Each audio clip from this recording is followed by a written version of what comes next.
Greetings and welcome to Mount Olympus. I am Hercules Invictus, and today I'm honored to bring you UFO entity Enigma, in which we explore various facets of the UFO entity Enigma, and we also tackle some of the difficult questions.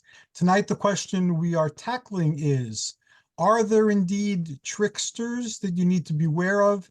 And are there indeed gamesters who like to play games on a cosmic level with the humans that they interact with? And with us, we have the one, the only Tim Swartz. Yes, and thank heavens, Hercules, there is just one of me. So Well, I'm I'm a, honored I'm that a you're here. well, I'm a trickster in my own right. So yeah. Very good. So we'll get some keen insights. And the one and only Setna, Comwest of Khemet, also known as Michael K. Waterman. Greetings and welcome, Setna. That's me, I think. And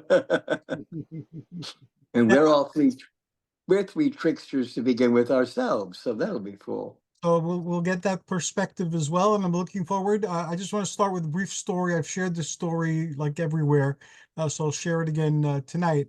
When my wife and I lived in Pennsylvania in the Poconos, in the forested hills of that area, we had guests come over frequently. We investigated the paranormal a lot, and every one of our guests talked about our gray Siamese cat. The thing is that we didn't have a gray Siamese cat. It was a ghost. We had cats, and the cats were physical cats, but this cat wasn't. But you could see it at the top of staircases. You could feel it brush against you on your leg, and so on. And the haunting lasted for, I think, around a year and a half until one of our cats got pregnant. And then the ghost kitty went into the litter of kittens that were in the womb of the cat that got pregnant. And it didn't behave like a kitten after it was born. And I call it Ghost because that's what I named the ghost, of course. And it would try to walk over to me before it learned to walk. And it never behaved like a kitten. It always behaved like a cat. And as it got older, I would tell it that I know why somebody offed its life prematurely and causes to reincarnate, because it's a very smart cat, but it's a pain in the ass. So Ghost is still with us, and she's now, I believe, 19. And we've had her for a very long time, and she is still with us. But it took me a while to acknowledge her as a cat. I knew I had a ghost cat, but I didn't know if it was actually a ghost cat, because it's been my experience that spirits and ghosts and elementals can appear in a variety of guises, just like the gods can appear in a wide variety of guises. So I knew that whatever this was, this appeared as a cat, and it behaved like a cat. But was it a cat? I don't know. I gave it a lot of time till I finally decided that yes, it's a cat. And now it is a cat, in fact, and we've had her for quite a while. So I am very reluctant to take a spirit at its presentation or at its word. And initially, I will ignore the spirit, even though it's trying to get my attention. But I've not discovered what a lot of people warn against is mischievous spirits who try to mislead us and send us off in different directions. Because in my way of interacting with the universe, if a god tells me something to do, I account that as a god's opinion as to what I should do. So I extend that to any and all entities, and I don't do something just because an invisible spirit tells me to do it, or I don't believe something just because an invisible spirit presents it or tells it to me. I give everything time, and there's some spirits I've interacted with briefly for a short period, others for very many years. And that's the true of incarnate individuals. They're incarnate individuals who I've become friends with. They're incarnate individuals who I'm acquainted with. They're incarnate individuals that I've worked with. I have a lot of relationships, some close and some not so close, but it's the same thing. I accord them the same veracity as I do with the spirits. So I don't think I've ever encountered a spirit that's tried to deliberately lead me astray or fool me or lead me into dangerous doctrines or anything like that. So I'm curious to find out how these spirits that other people are reporting relate, and what are they seeing that I'm not seeing, perhaps? So we will start with Tim, since you are an incarnate trickster by your own by your own declaration. How does that work? Well, Hercules, perhaps before I get into this, and you may be more knowledgeable on the whole mythology of the tricksters. Maybe, if our audience isn't familiar with this, I mean, do you know, uh, like where the whole idea of the trickster comes from, and how it relates to the myths and legends that not only that we grew up on, but all generations past grew up on as well. Sure, there are in mythology there are plenty of trickster beings. Like for instance, in North American mythology, there's Coyote, who's a trickster, and there are other animal spirits that are tricksters. In Norse mythology, there's Loki, and Loki is a shapeshifter, like all the other gods are shapeshifters, but he uses his shapeshifting abilities to mislead or to play tricks. So the archetype is there in all the different mythologies, and the Greek gods too could be very tricksy in how they chose to do things. The Greek gods are beings of light, and they're shapeshifters. That's a commonality in um, their mythology as well. And they've been known to kind of stretch the truth or to deceive on occasion. It's even reported in the Iliad, where Zeus, I believe it was, gave false oracles to people to throw them off track. Mhm. And people have prayed for the gods to mislead individuals, and the gods listened to those prayers and misled individuals. So the mythologies warn you of that happening. Zeus was also known to appear as the husband of certain women that he wanted to sleep with, most notably Alcmene, the mother of Hercules. Her husband was away at war, and Zeus appeared as the husband and made the night last 3 nights long. And they had a lot of sexual relations. And then when the real Amphitryon returned from war, he was surprised to find his wife saying, "Oh, but you came back already." And he knew something had happened. So the concept is there in all mythologies, and sometimes the tricking is for a good reason. Sometimes it doesn't seem to be for a good reason at all. So it's part of the stories, and our folklore is full of these tales as well. But I just like people in my waking life, I don't have a lot of people who are deliberately trying to trick me. At least I haven't. I've been tricked a few times, but a very small handful compared to the other interactions I've had. And I don't really feel that any of the people or entities I'm interacting with at present are tricking me. They represent different perspectives and uh, different ways of viewing the world, but they're not deliberately trying to trick me. And I welcome other perspectives. So if people don't agree with me, that's fine. They're showing me what they see based on where they've stood and where they stand. So I welcome the diversion thing. I'm not all set on how I view the world until now, because that's changed several times as I've moved through life. Well, I think that a lot of people um, look at the trickster as like a clown and a deceiver, and somebody who may know better can correct me on this, but I think that a lot of certain Native American and First Nation traditions view the trickster can also be a teacher, that it's required basically that a person just can't be handed information outright, that they have to earn it, so to speak, and that and also that um, laughter, I guess, is plays very predominantly in prayers to deities.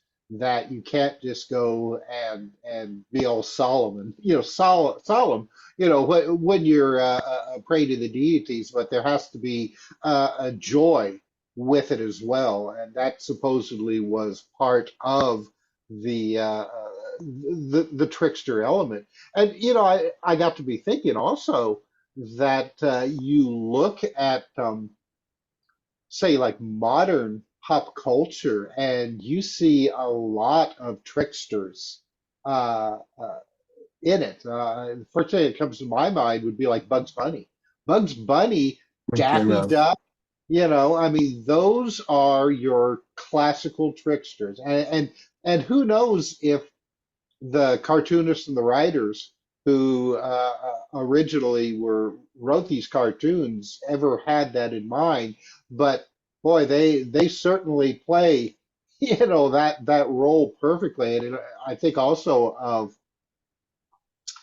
um, the cartoon One Froggy Night. And I don't know if you're familiar with that one, but it's the one where the construction worker comes across this like a time capsule box in a building that he was demolishing, and out comes this frog that at first just acts like a frog, but then all of a sudden it breaks into like this big song and dance routine, singing "Hello, my baby."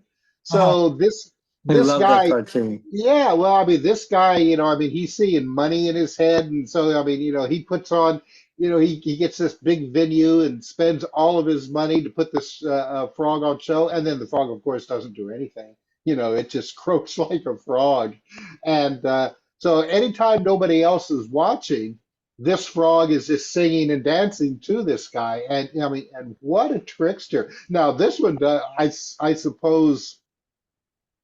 I suppose this is a teachable moment, is not to be gullible like Hercules was saying with the spirits. You can't believe everything that is presented to you, no matter how tempting and how truthful this information may seem.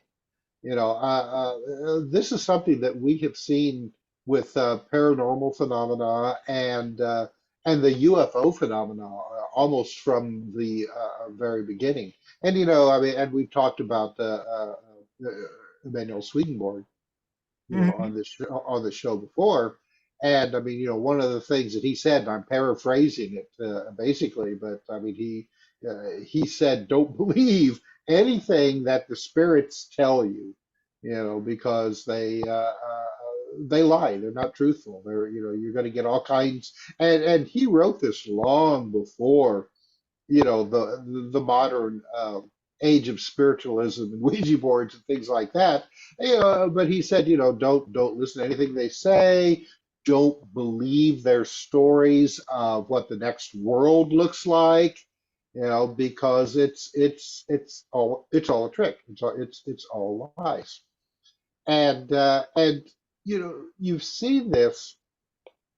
Um, I can think of all kinds of different cases where um, people have said that they were in communication uh, with discarnate spirits in various fashions, Ouija boards, automatic writing. I mean, even trance mediums, Mhm. where the spirits would give just, I mean, you could write a book from all the information that was given by these spirits, especially, like where they lived, when they lived, their names, wives, sons and daughters, where they were buried, everything like that. Well, if anybody would then go and look up this information, probably, 90% of the time, they wouldn't be able to find anything that was truthful about this information.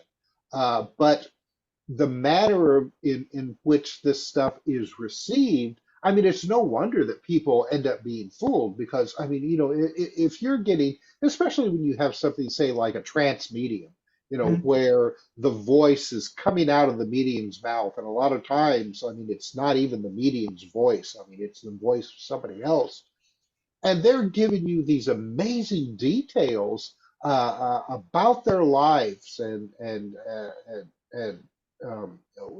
how they lived and what school that they went to, it's going to be hard not to believe it. And but if you do your homework and try to vet this information, you find that it's probably not true. And you're left to wonder why? What's the purpose? Is it just some, you know, is there just a bunch of spirits who are just having a giggle, on our behalf, and that's what they do. They just hang around waiting for the opportunity to do a little improv. That's what it is. It's like a spiritual improv group, and they're given one word and then they go with it and make up stories. That's what it seems like almost. Um, but you also have seen this with the UFO phenomena when it comes to actual contacts with the alleged pilots of these craft. Um, you look at the contactee movement from the 1950s, especially. And I do think that some of these contactees, I mean, they weren't being truthful. That they were just in it for the money and the fame, which they soon found out that really only a couple of them ever actually made any kind of living off of it. But there were others that I think really were earnest with their stories, that they had actual experiences. But I mean, they were told that these beings were coming from planets like Venus, Mars, and Jupiter, and were given all kinds of details. Again, kind of like these spirit communications. I mean, the information was very detailed. Um, I mean, right down to the type of utopian communities that these space beings came from. We don't have any money, we don't need any laws because everybody does just what is right because that's the creator's way and things like that. And now we know, of course, that Venus, Mars, and Jupiter probably, I mean, not probably, I mean, they're not the the places that at least physical creatures like we are can live on, which has led some people to postulate that, well, maybe these guys were coming from other realities, or they lived underground on these planets. I mean, there's all kinds of explanations, but the first thing that always comes to my mind with this is that this is this is a trickster element at play here. And I think also to some of these contactees that were receiving prophecies that, as long as they were keeping these prophecies to themselves, then the prophecies were coming true. Plane crashes, earthquakes, the normal thing. But then I think when these people got really roped in to the whole situation, then they started hearing stories about, we're going to make a mass landing on such and such date. And you need to tell everyone, tell the media, uh, uh, uh, put it in the newspapers. Everybody show up for the UFOs to land and the space people to reveal themselves. And then, of course, when they do, nothing ever happens. And then that's it for them. They're branded hoaxers or crazy. And oddly enough, usually the contacts disappear as well. The job's done. We made this guy look like a fool. But why? What was the reason for that? You know, um, it certainly wasn't to that guy's benefit. I mean, again, the only thing these people learned was don't trust anybody, don't trust anything, especially if it's coming from somebody who claims to have come out of a flying saucer. And it makes me wonder also, Hercules, these stories that we have heard over the years about, say, like a spacecraft landing at Air Force bases and Eisenhower showing up to meet these beings and signing treaties and things like that. Naturally, people, the skeptics will say, "Oh well, it's a hoax." I mean, people just making these up. It's just part of the whole just bullshit of ufology that we've heard time and again. And it makes me wonder, though, if one of the reasons that the various world governments have stayed so silent about the UFO phenomena is that some of these stories actually happened, and that the earthly representatives were told by these beings, yeah, we come from, say like the Pleiades and, such and such a thing. And, but then later they found out that none of this stuff was true, that the information that was being given by these so-called space people was just a load of crap. And then the policy was don't deal with them at all. Don't do anything. Don't acknowledge their existence. Don't tell anybody.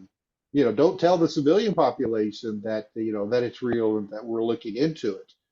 Just deny everything. So I think that could be a possibility. That's one of the reasons for the whole UFO cover up is that fool me once, shame on shame on you, fool me twice, shame on me type of situation. Uh, but you also look at some of the other aspects of the UFO mythology. The Men in Black is another good one. I Yeah. mean, talk about. I mean, that Men in Black are poster children for the tricksters.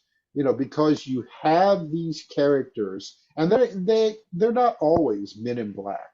They come in all kinds of shapes and sizes and sexes as well. I mean, it's not entirely men, but they all seem to kind of follow the same sort of script, which is show up unexpectedly, act weird, look weird, leave behind some mysterious messages, possible veiled threats, usually telling the people, to get out of whatever line of investigation you're currently in, because it's dangerous and we'll come back and, kill you and your pets.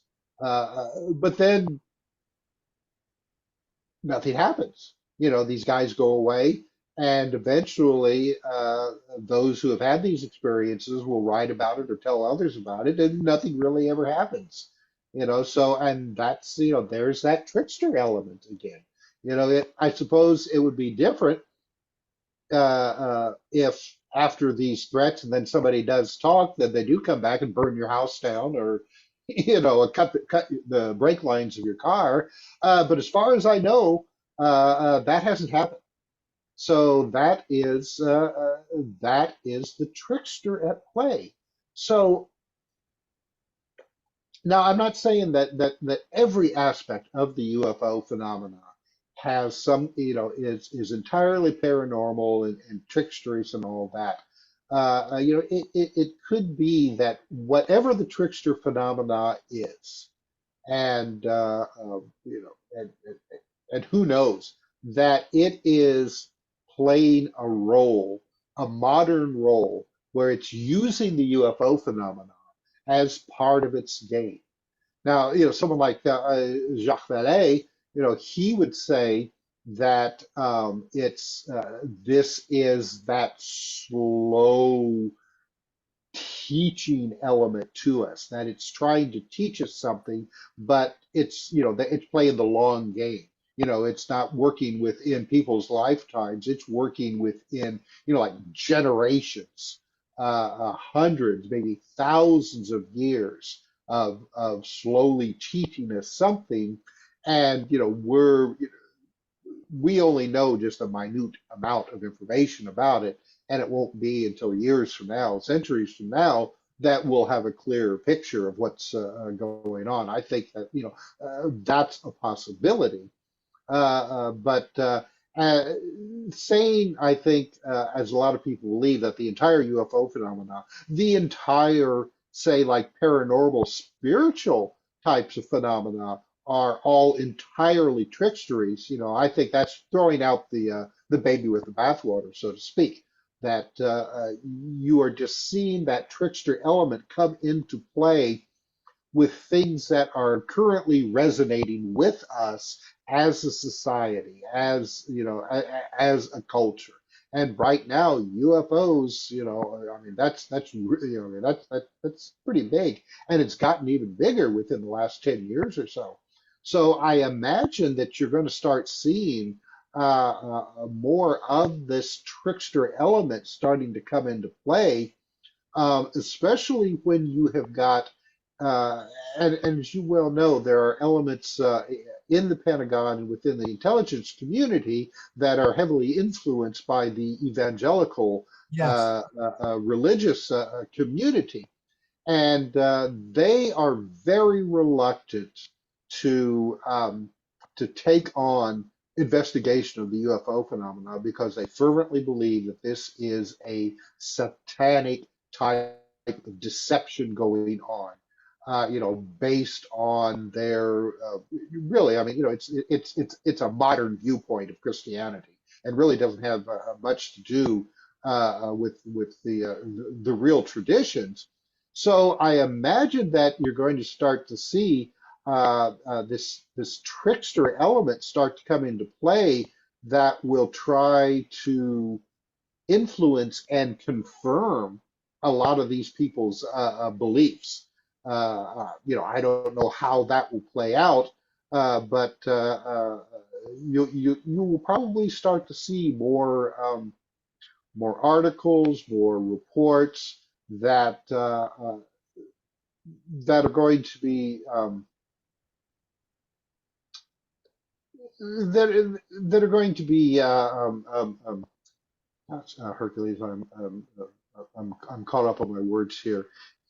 Are going to be geared towards this type of information, and it'll probably skew it quite a bit, because you've always had this battle, back and forth between the two major elements of the UFO phenomena. You've got the one where it's the completely skeptical attitude that UFOs don't exist. There's nothing real about it. It's all natural phenomena, hoaxes, or maybe some kind of man-made technical craft from either our country or some others. And then you have the extraterrestrial hypothesis, where people think that it's all entirely visitors from other planets. Well, and we've seen it working for a while, especially since the 1960s, that the UFO phenomena could be demonic in origin.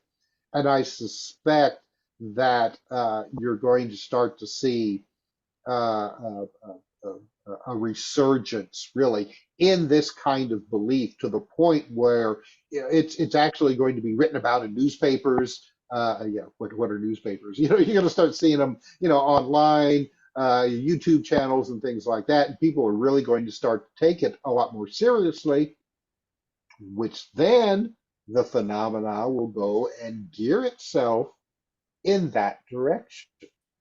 And And that's the interesting thing about the phenomena, Hercules. I'm sorry, I didn't mean to talk over you there. no, no, no, it's okay.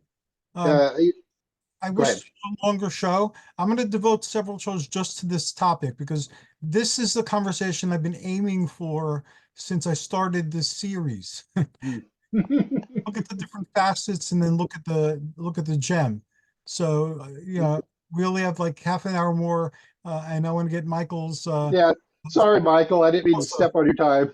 Don't be ridiculous. It's all, That I was listening very intently. that is something that I've noticed as well, because I've explored this through a bunch of different paths.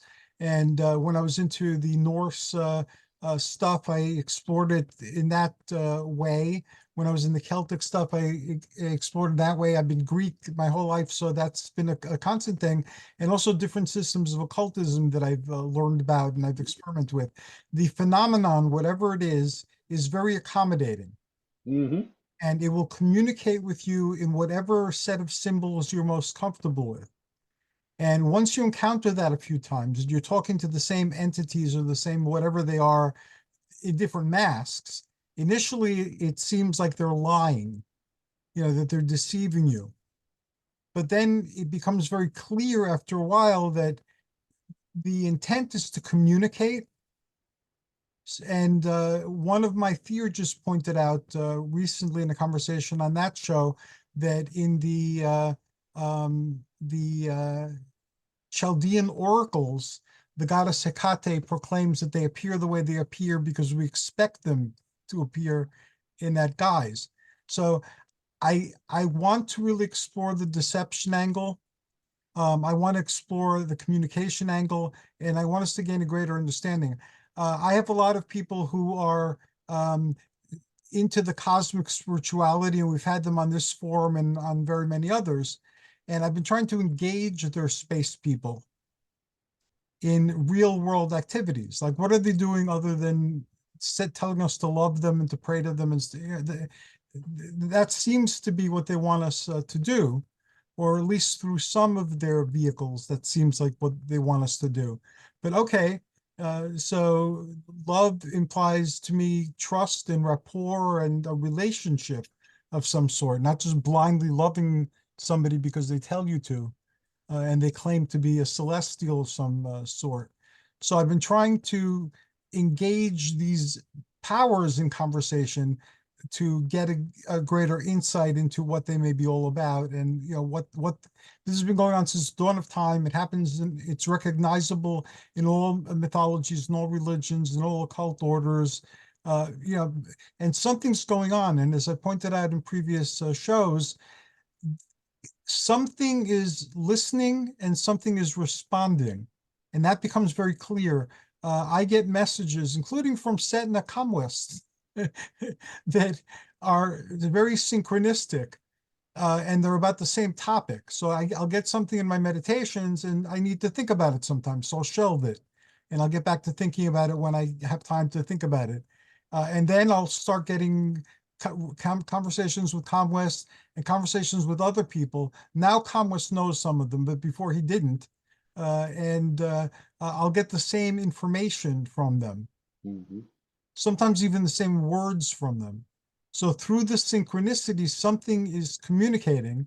And if I choose to ignore it longer, the synchronicities increase and they become more bold in nature. So there is something there. There is something that communicates. What it is, for all my years of looking at it, for seeking it, for communicating with it, I really don't know. And that's the honest answer. And so I want to continue this conversation a lot until we've really, really looked at it and really, really explored all these different interpretations of it. So thank you. Yep. My pleasure, Hercules. Thank you for letting me ramble on for a while. Oh, you shared great insights and great information and great wisdom. And now, Setna Comwest, you two are an interactor with entities of all sorts, from Yes. space beings to gods to ghosts. So you two, like me, are an entity haunted individual from birth to death, and so your insight is valuable as well. Lately, I have been working with North African and Persian spirits. The North African spirits are called Sorel. These are a secret society. They are supposedly alien. The Persian and Middle Eastern ones are called jinn, more contemporarily called genie, but they are jinn. They are claim to be from another dimension as well as another planet. These beings, they say, come from either the belt of Orion, different planets and stars, and also from the near the planet, the star Sirius. The Sorel are also connected somehow or other with the Neteru, who are the ancient Egyptian deities. And there are also things called nomarchs, which are governors of different parts of quadrants and dimensions and space and such. Nomarch is also the name of a governor in modern, or I should say, material Egyptian times and ancient times. They were called nomarchs or gnomes in a way. I have been in touch with several nomarch, several jinn, and several sorel. The one that I know who is my guide, his name is Soran Siti. I work with both as a trance medium, and I have, unlike others, I've had success with him, documented by the Edgar Casey Center and also Dr. I'm going to lose it. Robert Sampson from Programs for Human Development in Connecticut, which I don't know if he's still around, but I worked with him in the 80s. And Dr. Ted Bennett in Long Island and also in Connecticut and also in the Casey Center in Virginia Beach. So these things I was actually tested on, brainwave charts and things. For instance, with Dr. Ted Bennett, he asked Soren Siti what his past life was. And he was laughing and thought the whole thing was a joke, because he's actually a parapsychologist, but also first and foremost a psychologist. He thought perhaps I was one of my other selves, shall we say, because I was not conscious. Brainwave charts showed that it was a different brain activity. So it's not me, it was my body, but somebody else's head, as it were, inside. I told him the name, well, Soren Siti told him the name of an aviator who died in World War II and where he was buried in France after his plane was shot down by the Nazis. And Dr. Bennett went to France near the field in Rouen where he was, and they found a gravestone with the name of the aviator on it and the date that he died, which was exactly the date that Soren Siti told him. He then started to ask other things, and Soren Siti said some rather obscene things and told him what he could do with hippopotamus. Okay. So he said, I've told you enough. I will now speak to someone else. Be gone. And he was he's a rather obnoxious spirit, but he said that he is called one of these nomarchs, and also in certain other times a sorel. He considered himself a dimension of what's called Anansi the spider in West African traditions, not only shown as a man, but shown as a spider. And I don't mean Peter Parker.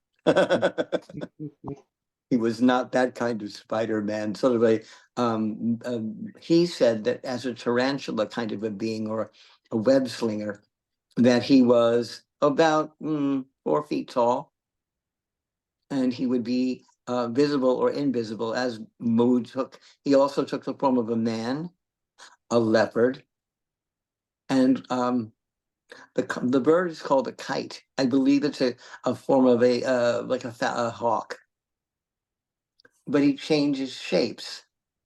And Hercules, as you said, many of these beings change shapes. Well, this is a personal declaration, a personal testimonial that I know that not all of these things are hoopla or nonsense. Many of them can actually be documented, as I was documented. They worked on other things and other ways. I do have one other spirit I worked with whose name was simply Sorel. He claimed to be an alien. People heard voices around me while this was being contacted, while I was meditating. They heard names, very much like when you would be looking for spirits or ghosts when they use those machines. Tim, you know what I mean, right? Yeah, yeah, like the spirit boxes. Right, the spirit boxes. Well, they actually got whole words and whole phrases from these beings, and they could hear them resonating, kind of like, you know, how they have sense around in the 80s in the theaters where things would bounce off the walls. Well, this is what it was. And we're sitting in a elementary school classroom where no such things could be set up. It was an actual, you know, now I'm here, now I'm there kind of thing. And people were confused. Other people were hearing messages in their head and they would say certain things. Um, Nothing like the world coming to the end. That's a bit nonsense. But we did get certain events. We knew births of children, deaths of people, um, movements of the earth, earthquakes that were going to happen. We did come up with those things and it was accurate. So I can speak to that. Um, my sister is also called a Pythia, a Delphic oracle, which is a person who worships Apollo.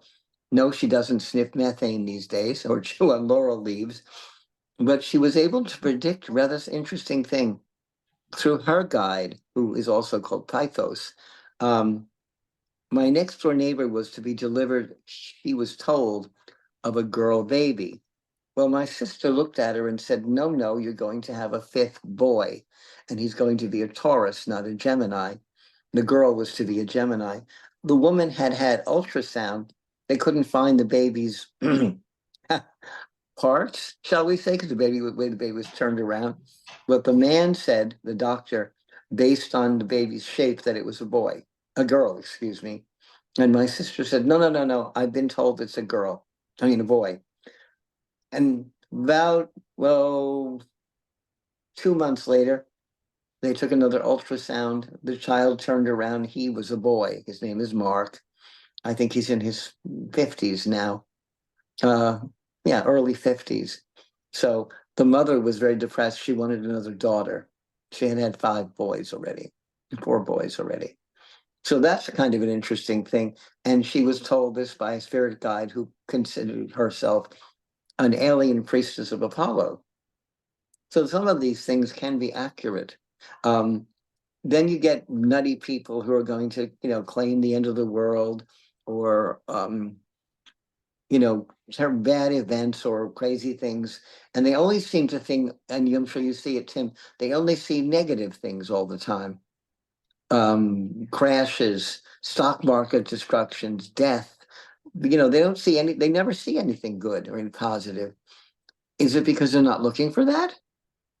Or is the deceiver giving them those things for them to think about something else? This I don't know, but I do know that I come from an ancient tradition. I follow those things. I follow the Neteru, which is the ancient Egyptian deities, which I don't look at as deities. I look at them as watchers. I do believe that they came from the stars.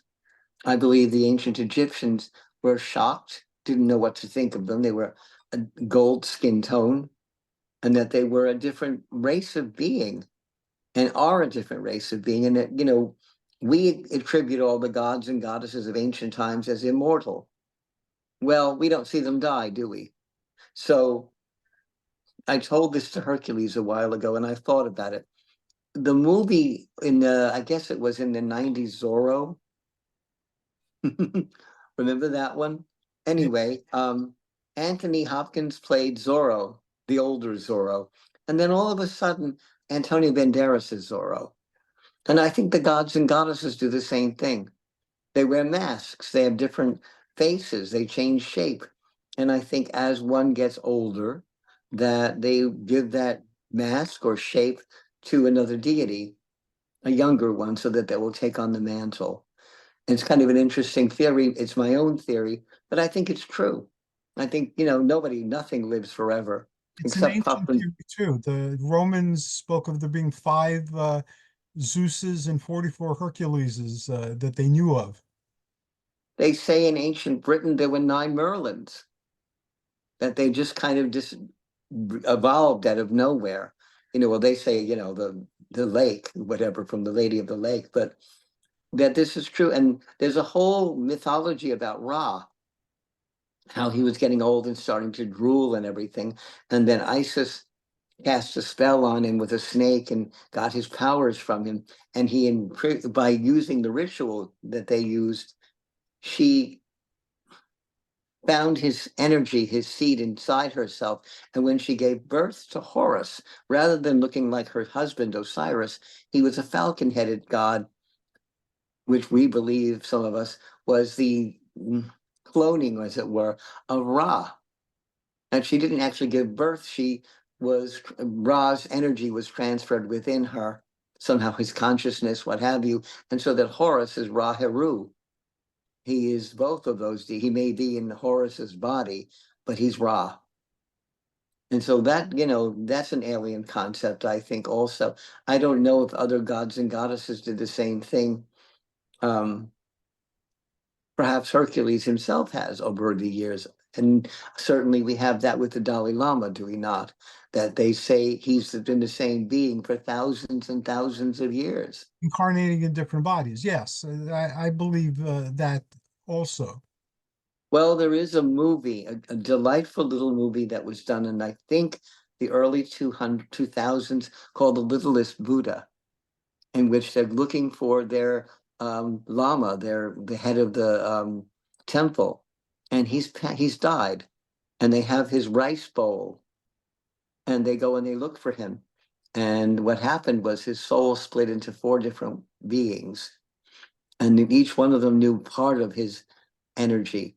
Each one had very, very specific things they knew, and all together was, I think, 2 boys and 2 girls. They knew everything about him, but not one of them knew all of it. So I think they say that they think the soul split. And I'm wondering if that's possible. I've never heard such a thing. But the way you get there's 10 million people who say they're Julius Caesar or Napoleon or Marie Antoinette or President Truman or Teddy Roosevelt, so are they all splitting the souls up? Or are they all experiencing that energy from some higher force that we don't know about yet? And that's a topic for another show also, because that is a very important thing to look at. We don't know, even though many of us have had experiences that give us some indication, what happens to us when we're no longer here. It remains a mystery again, and some of us have played with astral projection, some of us have played with communicating with those who passed on, so we have some inkling maybe, but we don't actually know. That's the mystery that all of us encounter. So what survives and how if something survives, how it communicates with us is something really worth looking at with an open mind. Shakespeare said, "The undiscovered country from whose born no travelers returns," etc., from Hamlet. We don't really know everything. We think people, oh yes, there's life after life. And I have done past life regressions and things. I had a girl I worked with several years ago, and I saw that she was thinking about certain things, and she was convinced she was Ankhesenamun, King Tut's wife. And I looked at the energy she was vibrating with, and I didn't see that. But she wanted to be somebody famous. She wanted to be someone that, no one else has claimed to be. She's, oh yes, I'm Ankhesenamun. I said, so what did Ankhesenamun have for breakfast? What did, how many children did Ankhesenamun have? If you're Ankhesenamun, you can answer me. And she said, I don't know. I don't know that. So why don't you know? You are Ankhesenamun, you're saying. And she couldn't answer. And yet on another plane, another situation, I had someone who talked about Marie Louise, the daughter of Marie Antoinette and King Louis XVI. And she knew everything there was to know about this little girl. She knew that she had become the Empress, the Grand Duchess in exile, and that she lived in Austria and with her uncle, the king, or the prince, I should say. And she knew where she knew what she had for breakfast. She knew what spoons they used. She knew everything there was to know. She convinced me that she knew something more than you could have in writing. I was very impressed. So that's in one of my notebooks. I have never written anything about it, but I have past life people with those kind of past life experiences. And how do you explain those things when it's so complicated and so obvious that this person may actually have known who that was? And these are things that aren't written. We know what she had we knew what she ate because the spoons are there. We knew what kind of an egg she had or what kind of chocolates she liked. We knew these things because they're written, but they're not given to the general public. So you got to know that somehow. Again, that's another show, but just think about this. Humans can be possessed by cast off fragments of people I who agree. become parasitic. So we carry these parasites around, and in every occultist training, there comes a point where they're taught how to extricate these things or utilize them or whatever. But these cast off fragments that aren't the person know everything about the person since the time that they possessed the person. So you can have multiple people claiming to be someone. They might have not been that person originally, but they might have attached themselves to that person for a particular reason for a certain length of time, in which case they would know a lot of private things about the person. And This young lady knew a great deal. I'm going to yeah, say I was very impressed with her. so I'll just throw that there as something to think about. But yeah, these are all fascinating things to explore, and I'm looking forward to exploring them.